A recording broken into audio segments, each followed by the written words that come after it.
this, not 14 through 29. I'm gonna read them as we go. We're not gonna read the scripture before we preach on it. That's okay to do. We're not gonna get lightning struck if we don't read the passage before we preach on it.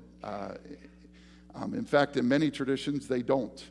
But this morning we're starting a new sermon series, and I wanted to explain the sermon series to you a little bit. So there's this battle that went on in 1980s. Probably early 90s, and sometimes still creeps its ugly head. And the battle is this, do we sing songs out of that blue book that's in front of you, or do we sing songs out of another book that's called praise songs? And so this battle has been raging on. And it's been settled at many churches like ours. At least I feel it's settled. We try to do both. We try to do a blended series so that you get a little bit of hymns.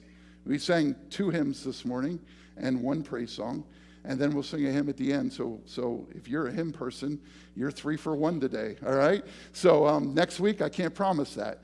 But we try to mix it up, because Jesus doesn't say sing hymns, and he doesn't say sing praise songs. He says sing in truth and in the Spirit. And so he doesn't mind singing whatever we want to sing. What he does mind is when we do it with a heart of less than gratitude. That's what he does mind. And so what I'm doing in this series is that we're going to take a song every week, and we're going to I'm going to build a sermon around the song. Some weeks it's going to be contemporary songs. Some weeks it's going to be hymns. I'm not telling you ahead of time which one's which. Because I want us to understand that there's value in both of them. And so on the back of your sermon outline, which is in green, I believe, on the back of your sermon outline, there's a list of Christian radio stations, because there's something that I've realized in my life as I have kind of dove into this series. And this is the second time I'm doing this series. New songs, new sermons, but I did it at my last church, and people enjoyed it for the summer. They thought it was a good series for the summer. And so I'm doing it here now. Here's why. Do you know that what goes into your mind controls it? And I can tell you that when I'm doing ministry and I'm listening to other stations other than those listed on the back of your sermon outline, and there's nothing wrong with it. I'm not going to tell you it's a sin. That's not the case this morning. But just hear me out.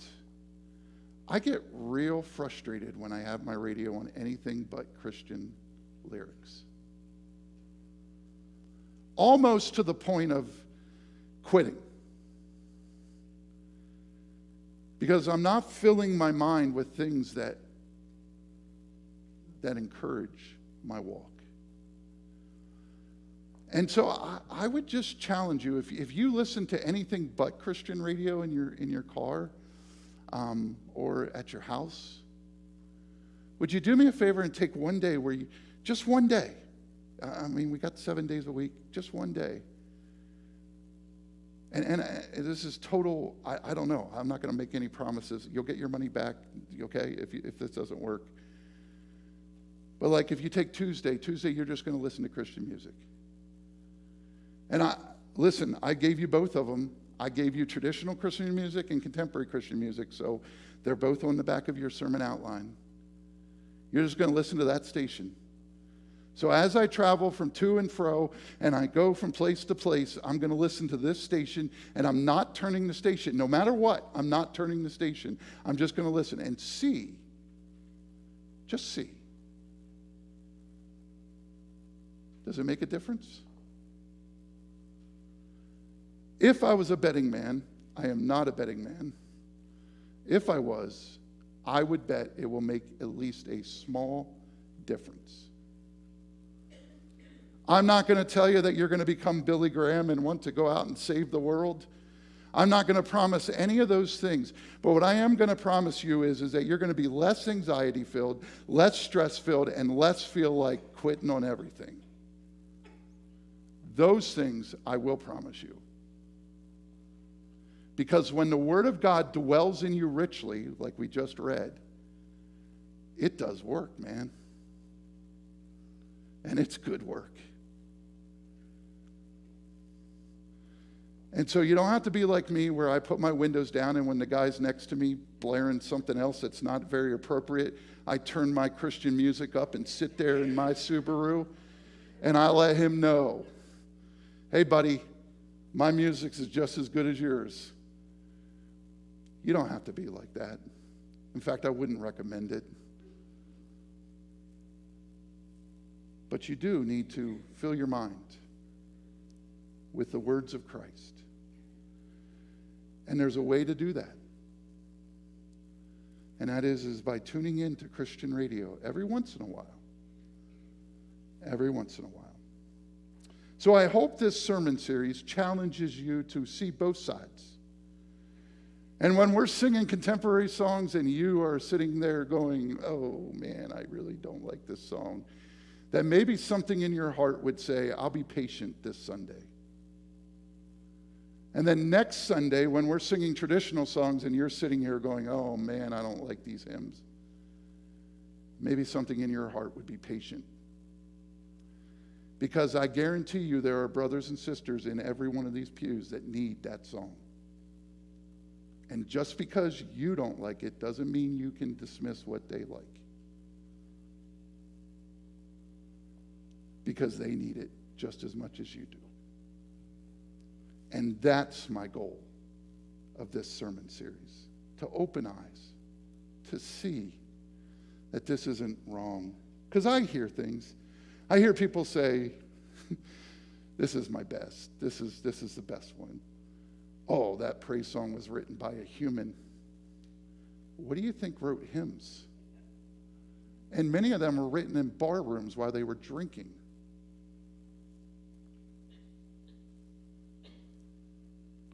Or that hymn, it's just so old it doesn't have any theology. I think you need to read it a little deeper. Just two examples.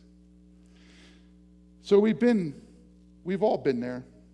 1 minute, we're literally on top of the world with our faith in Jesus Christ, right?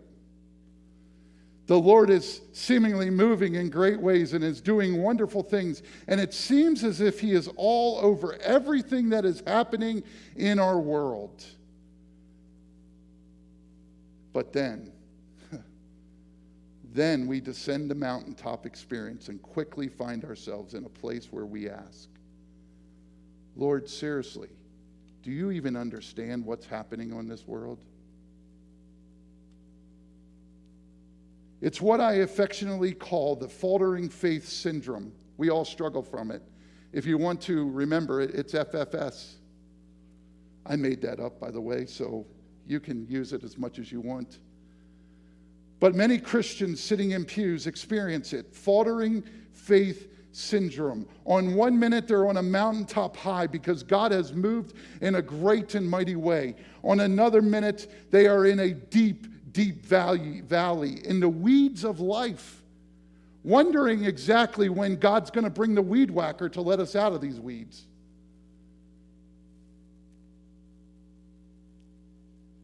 You see, Michelle, a couple of weeks ago at a sermon, and she knows I'm bringing her up this morning, so I'm safe there. She said to me after a sermon recently that she felt that way on June the 1st, 2021. When I came out of a major heart surgery with little complications, that was for the first 20 minutes. But then my bleeding would not stop. Buckets of blood were taken away when I should have only filled one bucket, possibly. She went from, Lord, thank you for saving my husband's life, to, Lord, what are you doing? Not now, please, Lord. Not now. Would you please show up, Lord? Do something. She understood what a mountaintop experience to a down the mountaintop experience looks like. I've gotten a glimpse of that a few times in ministry as well. Where I've come from conferences, excited that God was going to save the world, that the Lord was going to use me in a mighty way. Hang on one second while I fix my microphone. It's shifting on me. That the Lord was going to use me in a mighty way, only to come back and be thrown into the weeds.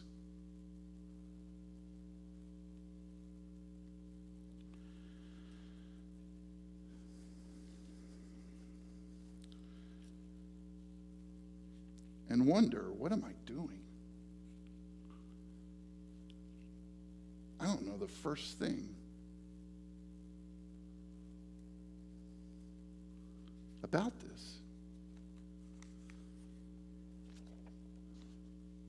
Lord, surely there's something different. I'm in the weeds, Lord. I can't see the end of the weeds. And what we do is we slip into that place where we go from mountaintop to bottom feeders. And it's easy to think that his disciples, Matthew, Mark, Luke, John, Peter, all of those guys, never had that kind of moment in any of their times. It's easy to believe that these guys are heroes of the faith, man. They are doing wonderful things. But that would be the farthest thing from the truth. Because in Mark chapter 9, verses 14 through 29, we find the disciples in the very place that I just described, like Michelle had, like I've had. And I think they teach us a few things. So to understand this, we must understand the context first. Here's the context, and then we'll get into some of the points on your sermon outline. So Peter, James, and John have been up on the mountain. This mountain is called the Mount of Transfiguration with Jesus. They saw him in radiant glory, almost, definitely in perfection.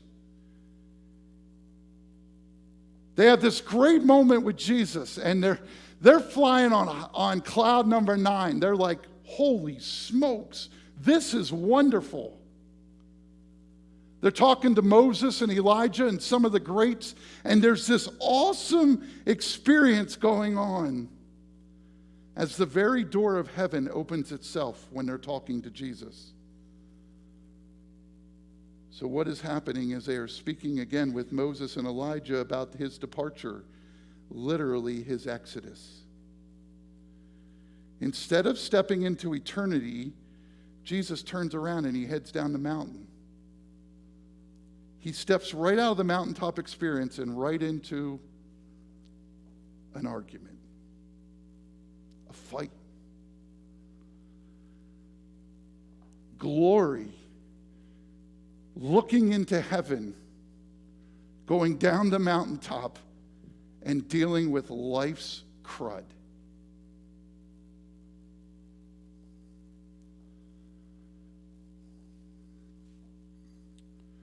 How true to life is this story? An exalted mountaintop experience. Why does it have to be over, we ask? We're back in the mess of the world, the mess of people and their stuff. And so here's my big idea in this story, in this narrative. And it's not on your sermon outline, I don't believe it might be, but here it is. Our faith falters when we focus on our weaknesses rather than on Jesus' power. You're going to see that unpacked before your very eyes in Mark chapter 9. It's going to be unpacked and it's going to be hard to accept. Can I ask you to do something? Can you humbly swallow the prideful heart? I had to this week. And understand that the Lord has you here for a reason.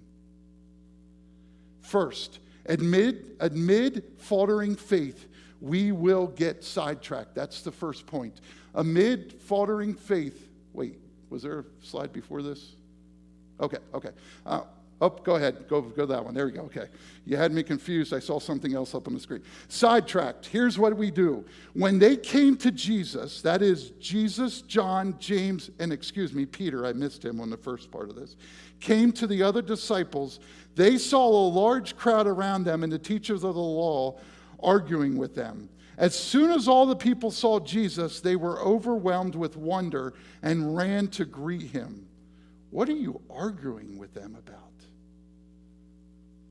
Now, the scribes are probably there to try to detain Jesus somehow. They know Jesus' other 9 disciples have been approached by a man, and you didn't get to this part of the story yet, so let me explain to you.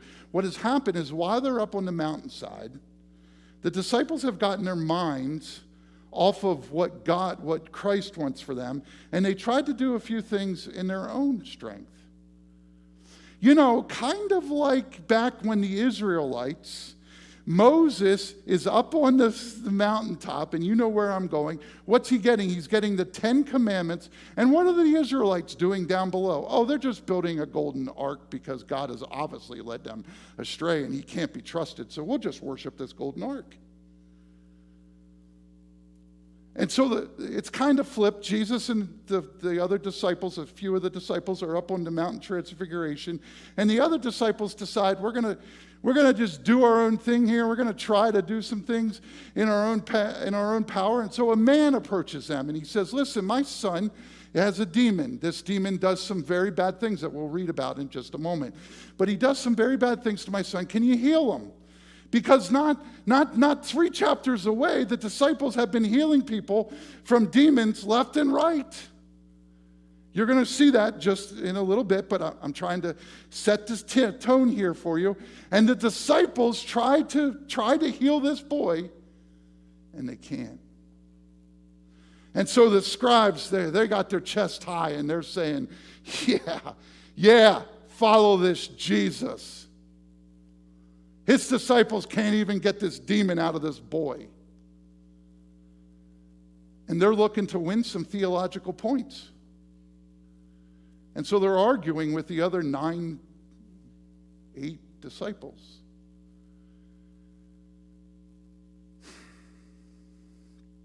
Jesus comes upon the argument.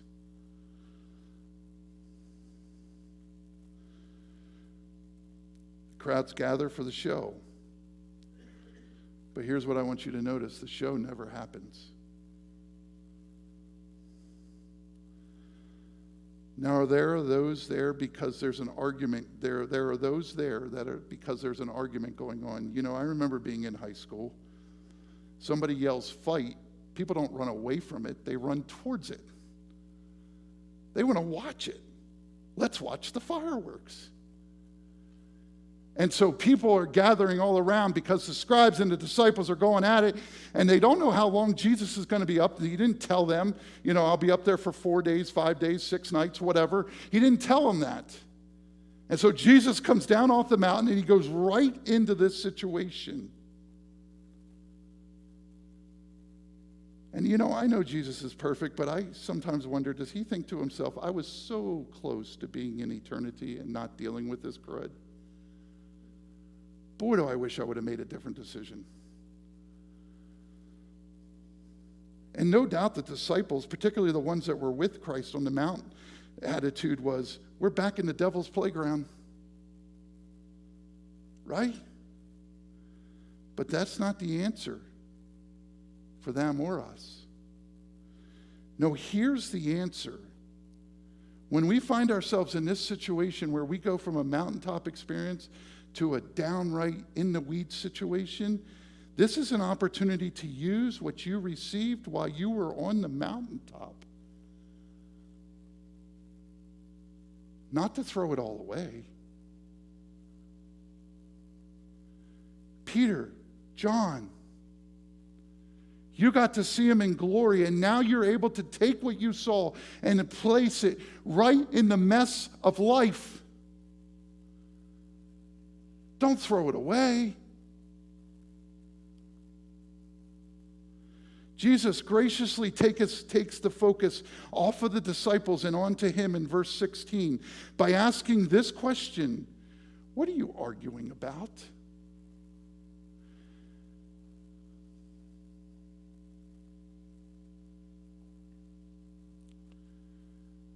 And can I promise you something? Jesus wants to take the pressure off of you this morning too.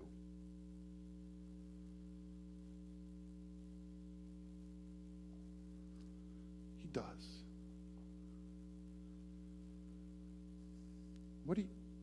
What is so important that you're arguing about? Jesus asks. Which leads us to number 2 point, and that is, amid faltering faith, we need Jesus to straighten out the situation.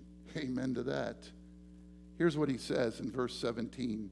A man in the crowd answered, "Teacher, I brought you my son, who is possessed by a spirit that has robbed him of speech. Whenever it seizes him, it throws him into the ground.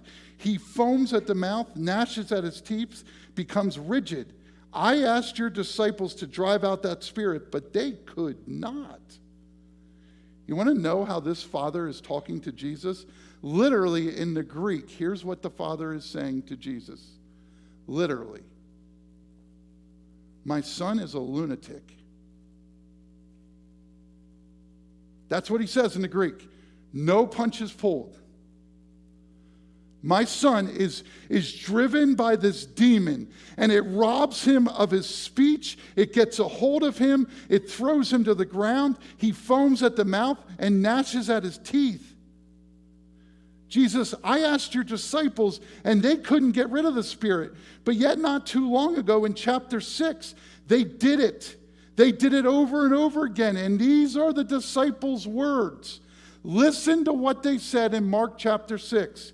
Even the demons submitted to us. That's the disciples.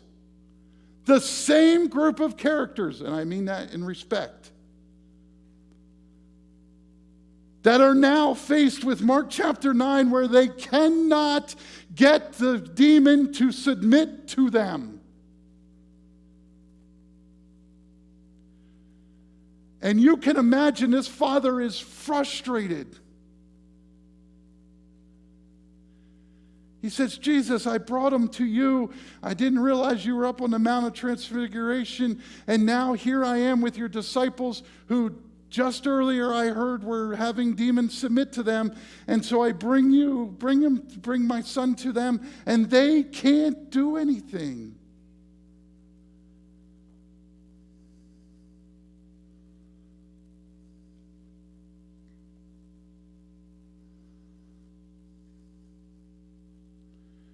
Jesus is developing connection with the father of the boy here.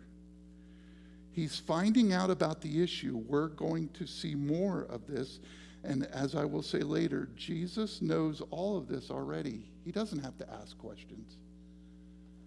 But he does. Why? Because he wants you to tell him. He wants the Father to tell him in his own words and heart. Because for Jesus, it's not just simply doing a miracle.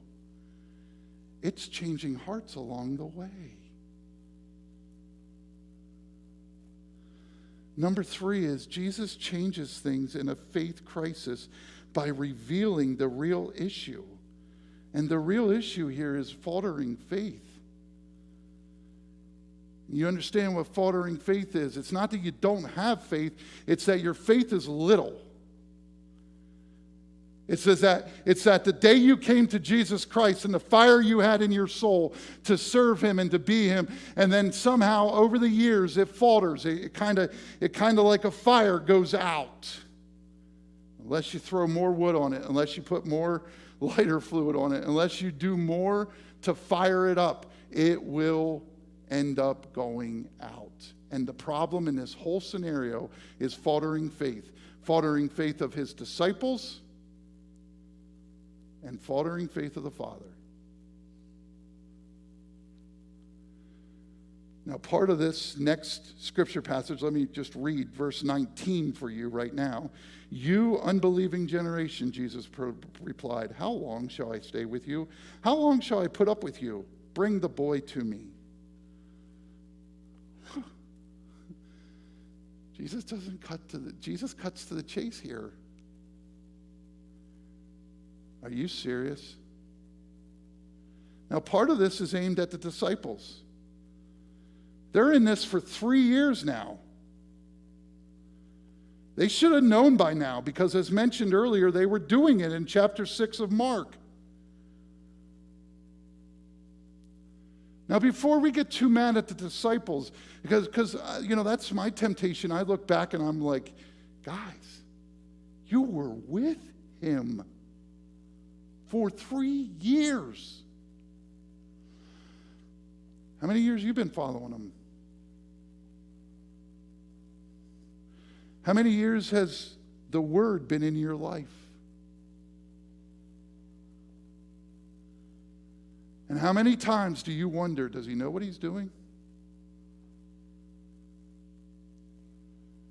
Is he truthfully doing what needs to be done? Do I really believe?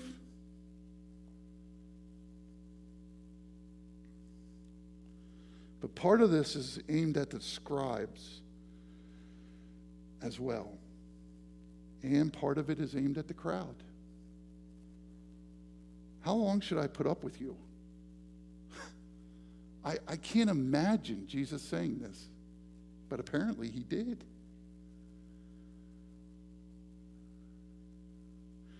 Now remember where Jesus came from, the Mount of Transfiguration, to come back to this. Maybe Jesus was lonely at this moment, wondering exactly what he's doing and why it's making a difference. What have I been doing the past 3 years? And before you say, well, I don't know that can be a feeling, let me tell you something. The statistics are that for every church that is in America right now, a pastor is feeling that. 75% of pastors feel that way right now.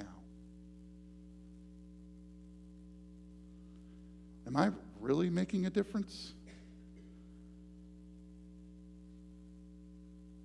Am I really doing what the Lord has called me to do?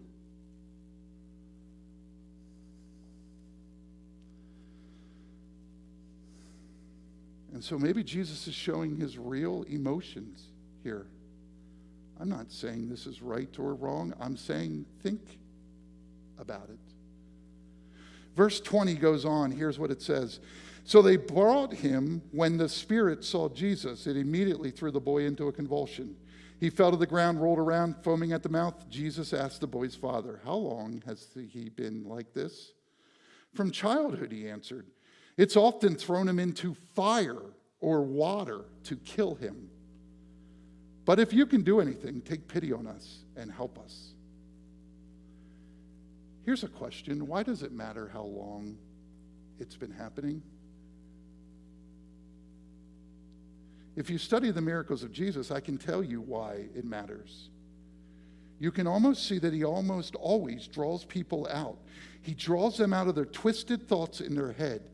This man, this father, has now watched his disciples try to do the unbelievable that they could do just 3 chapters earlier, and they failed. And so Jesus knows that this man's brain is it's tied up. Wait, they should be able to do this, and they couldn't do it. So why am I even giving any hope that you're going to be able to do it, Jesus? And so he draws them out.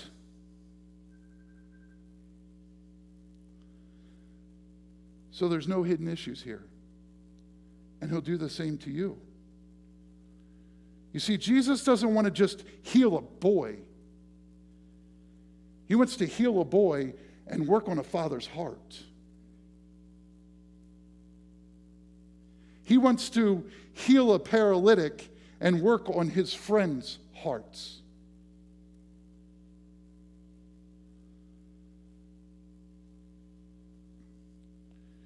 You see, you are not just a case number to Jesus.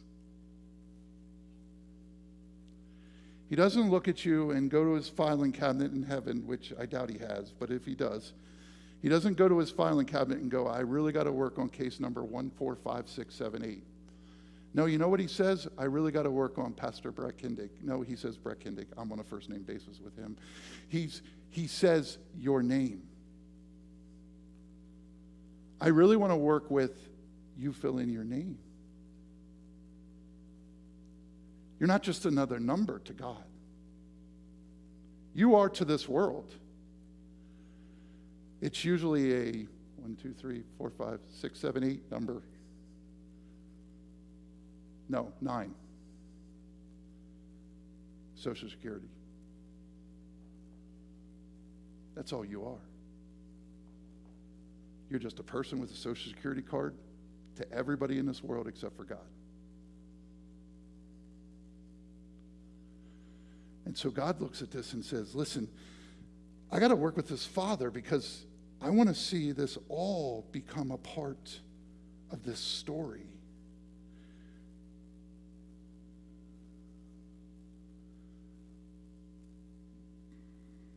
In verse 23, it continues. Here's what he says. If you can, said Jesus, everything is possible for the one who believes. Immediately the boy's father exclaimed, I do believe. Help me overcome my unbelief. So this father is honest with Jesus. He says, if you can do anything, I'd really appreciate it if you did it. And Jesus steps back and he says, listen, what? Did you just say, if I can? I can. But I want you to know something. This Father's prayer is a great prayer.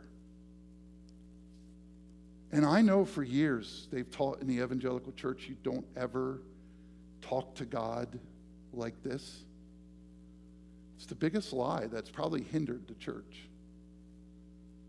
It's a declaration of faith, but it's honest about its own faltering right now. Notice what he says. I do have faith. I do believe. But I have some unbelief right now. Remember, I just watched your 9, his words, clowns try to deal with this demon and they didn't do anything.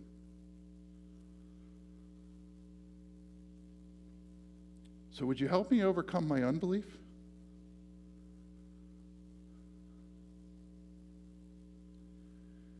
You may be saying Jesus took, maybe you can relate there are places in your life here. You have great trust in the Lord. But there are places in your life where you worry and your faith has faltered. You may be saying these words, Jesus, look, I trust you, but this situation is so severe, what am I to think? Here's what I want you to hear your pastor saying to you before I move on to the next situation. It's okay. No one should down you for being honest.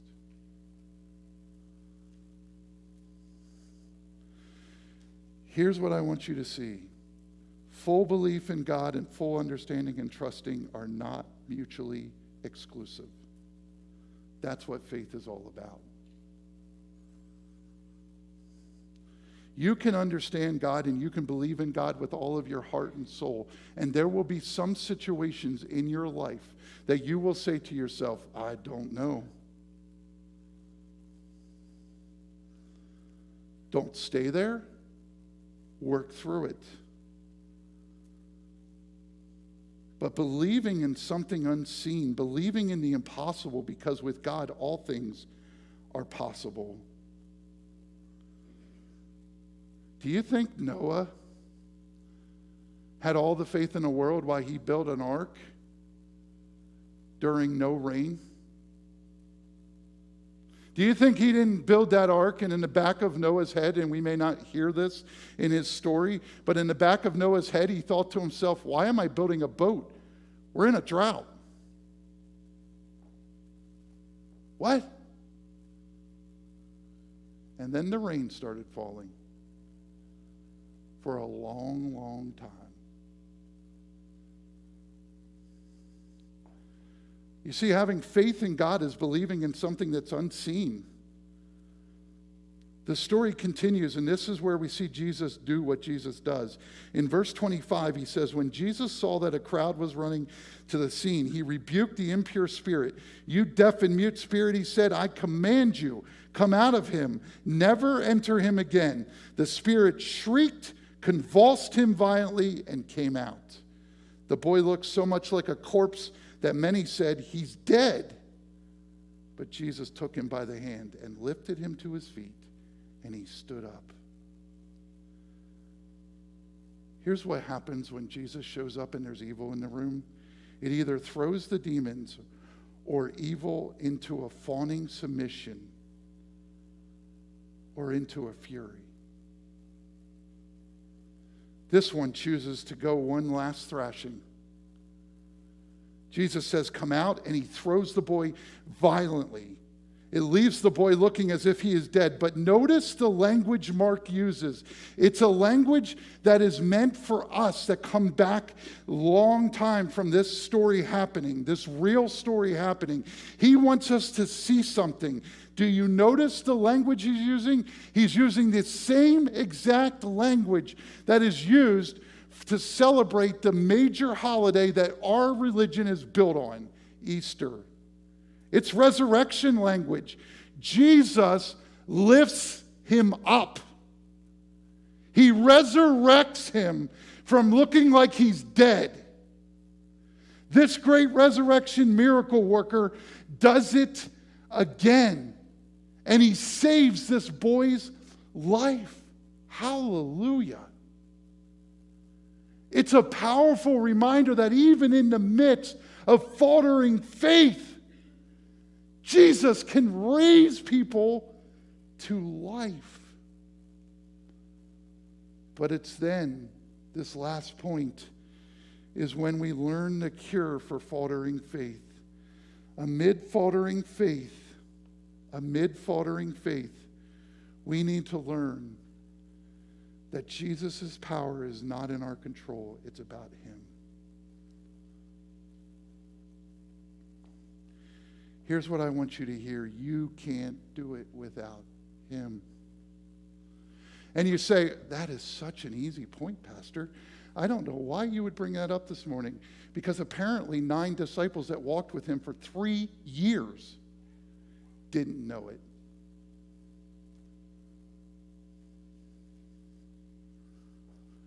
They get into a room. They go in private, and after Jesus had gone indoors, his disciples asked him that they were dealing with the elephant in the room.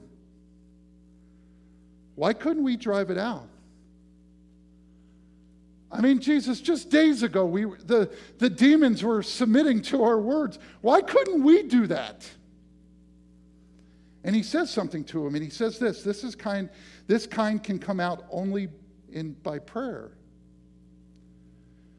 But I want you to reread that scripture passage. Does Jesus pray? No. Wait, Jesus, you're telling the 12 that this only comes out during prayer. You didn't pray.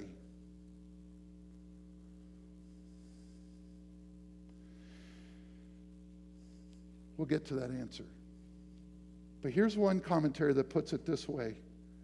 The disciples had been tempted to believe that the gift that they had received from Jesus in Mark chapter 6, verse 7, was in their control and could be exercised at their disposal. I want you to notice the words that were used in that description.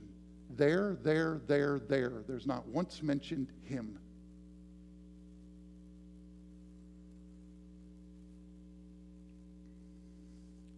I'll solve the problem, Jesus. And we try and it fails. Like the disciples. And automatically we I know, trust me, we go to God, if you would just show up.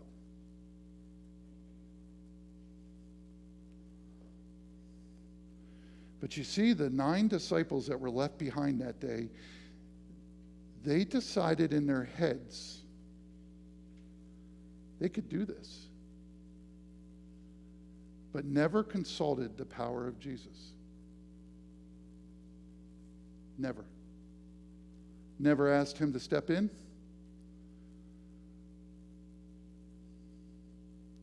Never considered. You see, when one has success, it encourages self-reliance, and self-reliance is a dangerous thing in following Jesus.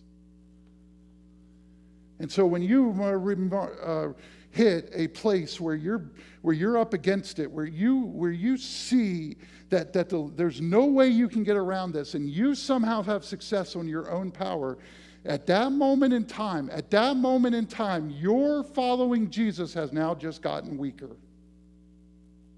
Period. Hey, I figured out this situation by myself. I don't need his help in this situation. That's exactly what happens in our mental state. We say to ourselves, listen, if I can get around this boulder that's in front of me, then I can get around any boulder. And we don't say it out loud like I'm saying it right now. It sounds ridiculous coming out of my mouth. I realize that. But you've been doing it. How do I know? Because I've been doing it from time to time. Oh, I solved that problem in my own thinking, so I can solve any problem in my own thinking. And before you know it, we never consult his word. We never consult him. And this is the disciples' problem.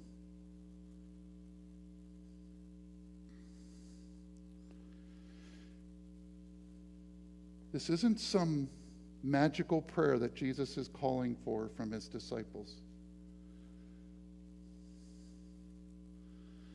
No, in fact, the reason we don't see Jesus praying to bring the demon out is because he is perfection. He already has the closest enduring relationship with God. You can't get any closer to the Father than the Son. We don't. And so when he says to the disciples, pray, he's not asking for some magical prayer. What he's really saying is that will you have a deep, enduring, close relationship with the Father in heaven?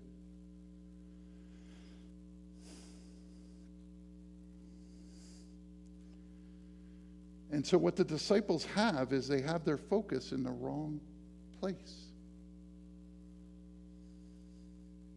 When that father approaches the disciples and says, I got this kid, I got this boy, he's got demon possession. Instead of stepping back and saying, this is what the Father commands us, this is how we deal with this is what the Lord wants, the disciples say, we got this, because we got it back there. And then it doesn't work.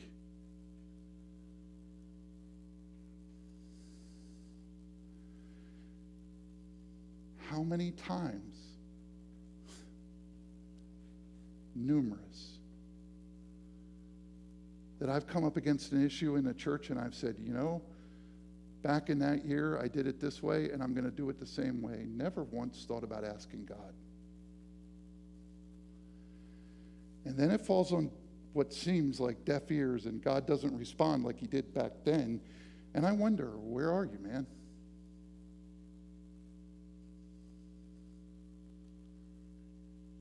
He wants you to put your belief in him. Yes, even your faltering faith.